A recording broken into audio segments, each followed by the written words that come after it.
Last vlog में मैंने आपके साथ शेयर किया था कि हमने पाकिस्तान में अपने लास्ट कुछ दिन बहुत ही खूबसूरत मेमोरीज़ के साथ गुजारे और फिर हम एयरपोर्ट पहुंच गए। अब वहां हम लोग वेट कर रहे थे और जैसे ही हमारी फ़्लाइट का टाइम हुआ हम प्लेन में बैठ गए। Traveling with kids is never easy and I was a bit worried how I would manage everything, but Alhamdulillah, Allah helped us so much that everything went smoothly.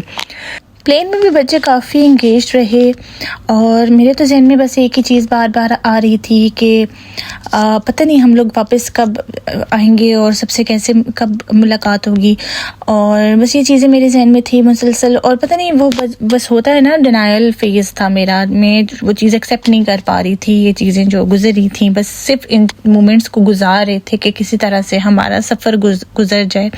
और बच्चे भी काफ़ी एग्जॉस्टेड लग रहे थे मुझे, क्योंकि लास्ट नाइट उन्होंने एबटाबाद टू इस्लामाबाद जो सफ़र किया था।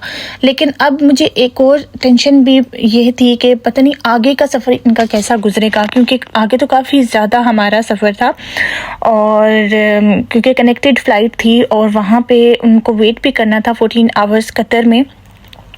तो बस वही मेरे जहन में ये चीज़ें थी और मिक्स सी फीलिंग्स थी कि पीछे अपना घर भी छोड़ा हुआ है, अम्मी अबू बहन भाई और सबके साथ बहुत ज़्यादा अटैचमेंट होती है इंसान की। एक जगह को छोड़ना आसान नहीं होता। ये जो ट्रांजिशन का पीरियड था that was really very tough for me and for my kids to.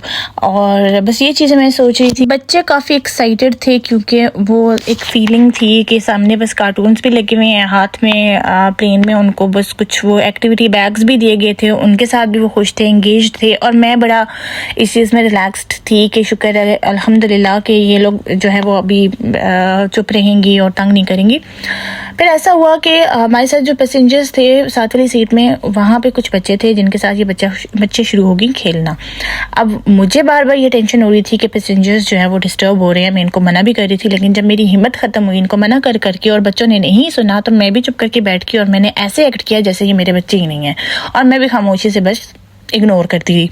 फिर जब इन लोगों का दिल भर गया खेलने से और फिर ये वापस आ गई अपनी अपनी सीट्स पे बैठ के, उन्होंने कार्टून्स देखना शुरू कर दिया। और थोड़ा सा टाइम उन्होंने बस सो के गुजारा और बस ये सफ़र ऐसा स्मूथली अल्हम्दुलिल्लाह गुजर गया था। अच्छा गुजर गया था सफ़र मेरा भी और मेरे बच्चों का भी। हम लोग बहुत ज़्यादा एक्साइटेड थे क्योंकि यहाँ से हमने जाना था कतर, और कतर में मेरी सिस्टर होती हैं और वहाँ पे उनसे मिलना था। और बच्चे बड़े एक्साइटेड थे कि वहाँ पे जाएंगे और अपने कज़न से ये लोग मिलेंगे, और वो लोग भी वेट कर रहे थे हमारा। लास्ट ईयर जब मैं कतर आई थी तो मेरा बहुत अच्छा एक्सपीरियंस था कतर का। वहाँ पे मैंने कुछ डेज़ गुजारे थे और मुझे काफ़ी अच्छा लगा था कतर का एनवायरनमेंट। प्लस वहाँ पे मेरी सिस्टर होती हैं तो मुझे बिल्कुल भी फील नहीं हुआ कि मैं कहीं और आई हुई हूँ। मुझे ऐसे लगा जैसे मैं अपने घर पे ही हूँ। तो मैंने वापस जाने का बिल्कुल दिल नहीं कर रहा था, और जब वापस जा भी रही थी तो मैं यही सोच रही थी कि पता नहीं यहाँ पे दोबारा कभी मौका मिलेगा आने का कि नहीं। थोड़े टाइम के लिए ही सही, लेकिन अल्लाह ताला ने मेरे नसीब में कुछ यहाँ का दोबारा यहाँ पे आना लिखा हुआ था। तो मैं यहाँ आ गई अपने बच्चों के साथ दोबारा से, और यहाँ पे अपनी बहन से मिलके और सबसे मिली हुई थी, सबसे मुलाकात हुई थी। एक अपनी बहन से मेरी मुलाकात नहीं हुई थी, तो यहाँ पे मेरी अपनी बहन से भी मुलाकात होगी। और वो जो इतनी देर से माइंड में चल रहा था, इतने इमोशनल हुए थे हम लोग, तो मैं अपनी बहन को मिलके ना जैसे इंसान सुकून में आ जाता है। और तब मुझे जाके रियलाइज़ हुआ कि ये जो रिश्ते हैं ना आपकी ज़िंदगी में, आपके बहन भाई, आपके माँ बाप, आपके फैमिली, ये आपके लिए कितनी ज़्यादा इम्पोर्टेंट है। क्योंकि बचपन में तो हमारा बस यही हिसाब होता था कि हर वक्त हमारी लड़ाई झगड़े, लेकिन जब आप बड़े हो जाते हो, जब आप दूर हो जाते हो ना एक दूसरे से, तब जाके आपको ये चीज़ें समझ में आती हैं कि बहन भाई का जो रिश्ता होता है ना, सबसे ज़्यादा प्यारा रिश्ता होता है। खैर यहाँ पे हम लोग जैसे ही पहुँचे तो खाना वगैरह खा के रेस्ट करके फिर हम लोग आ गए यहाँ इस जगह। ये बहुत प्यारी जगह थी और यहाँ पे कुछ टाइम हमने गुजारा। और मैं तो मतलब मुझे ये जगह इतनी प्यारी लग रही थी कि मैं तो बिल्कुल भी अपना फ़ोन नीचे नहीं छोड़ रही थी। मैं हर चीज़ को कैप्चर कर रही थी, हर जगह, हर एरिया। मैं चाह रही थी कि मैं हर मोमेंट को बस अपने पास ना कैप्चर करूँ और इनको मैं कभी भी डिलीट ना करूँ अपने पास से, और ये हमेशा मेरे साथ हो और मुझे याद रहे कि हाँ जी हम गए थे और हमने यहाँ पे टाइम गुजारा था और काफ़ी अच्छा टाइम हमारा गुजरा था। बच्चे भी जब अपने कज़न्स से मिले तो काफ़ी खुश थे और काफ़ी एक्साइटेड थे। यहाँ पे बड़ा एंजॉय किया इन सब ने। फिर उसके बाद हम लोग वापस आ गए घर, क्योंकि कुछ टाइम बाद हमने जाना था वापस और एयरपोर्ट पहुँचना था। वहाँ से मेरी फ़्लाइट थी फ्रॉम कतर टू बर्मिंघम। तो यहाँ पे बस घर आके ये पिज़्ज़ा पार्टी थी, छोटी सी हुई हमारी। और जब यहाँ से वापस जाने का टाइम आ गया तो मेरी बहन ने ना छोटे बच्चों की तरह मुझे लंच बॉक्स में ये पिज़्ज़ा दिया था, जो मुझे याद ही नहीं रहा पूरे रास्ते खाना। और वो फिर मैंने वापस आके जब हम लोग पहुँचे बर्मिंघम तो वहाँ पे हमने मिलके ये खाया था। अच्छा, जितना टाइम मैं कतर में थी बस यही मैं सोच रही थी कि पता नहीं नेक्स्ट फ़्लाइट जो थी वो मैं कैसे गुजारूंगी और बच्चों के साथ, क्योंकि बच्चे बहुत थक गए थे और सोए हुए भी नहीं थे।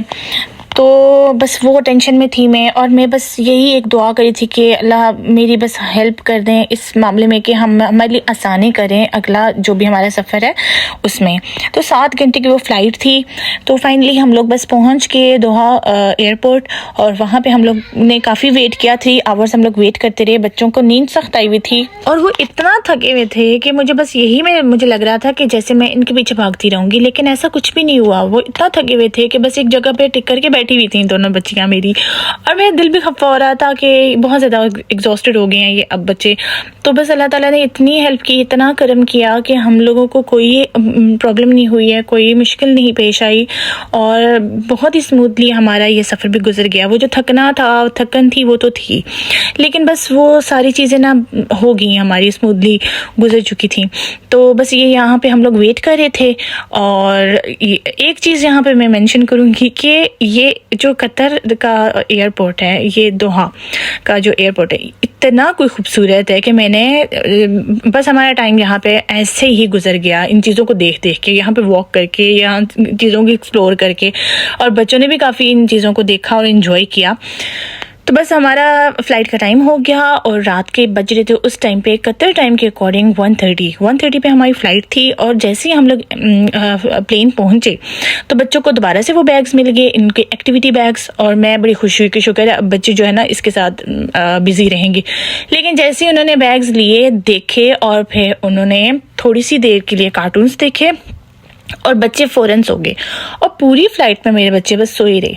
उनको इतनी सख्त नींद आई हुई थी कि बस मैं भी खुश थी, शुक्र है बच्चों ने यहाँ पे जो अपना टाइम गुजारा है वो सो के ही गुजारा है। और मैं भी एक्सपेक्ट भी ये कर रही थी कि ये शायद सो जाएं। तो बस वो नाइट फ़्लाइट थी तो बच्चे सो गए, गुजारा बच्चों ने टाइम, और मुझे तो बिल्कुल नींद नहीं आ रही थी क्योंकि प्लेन में इतना मुझे डर लग रहा होता है। बस ये मेरा फियर है बहुत ज़्यादा। जब भी मैंने प्लेन का सफ़र किया है तो बस मैं यही जो मेरे मुँह में आता रहता है ना, मैं पढ़ती रहती हूँ, दुआ होगी, कुछ भी हो गया, मैं बस पर कंटिन्यूसली मैं कुछ ना कुछ पढ़ रही होती हूँ। खैर फाइनली हम लोग बर्मिंघम पहुंच के खैर खैरियत से। और मेरे बच्चों ने पहले तो यही सोचा हुआ था कि वो घर जाएंगे और वो लोग सो जाएंगी, लेकिन जैसे उन्होंने अपने बाबा को देखा तो उन्होंने अपना प्लान चेंज कर दिया और उनमें एकदम ऐसे एनर्जी आ गई और उन्होंने मुझे कहा कि मम्मा हम नहीं सोएंगे, हम बाबा के साथ खेलेंगे। तो उनकी वो खुशी थी बहुत ज़्यादा। तो बस ये था हमारा आज का प्रॉपर पूरा व्लॉग जिसमें मैंने आपके साथ शेयर किया। देखने में तो ये व्लॉग कुछ मिनट्स का है, लेकिन इसको जब हमने गुजारा तो उसमें हमारे ऑलमोस्ट 2 डेज लग गए थे। खैर यहाँ पे हम अपने घर पहुँच के अब नेक्स्ट व्लॉग में मैं आपके साथ शेयर करूँगी अपना यूके का एक्सपीरियंस। तब तक के लिए अल्लाह हाफिज़।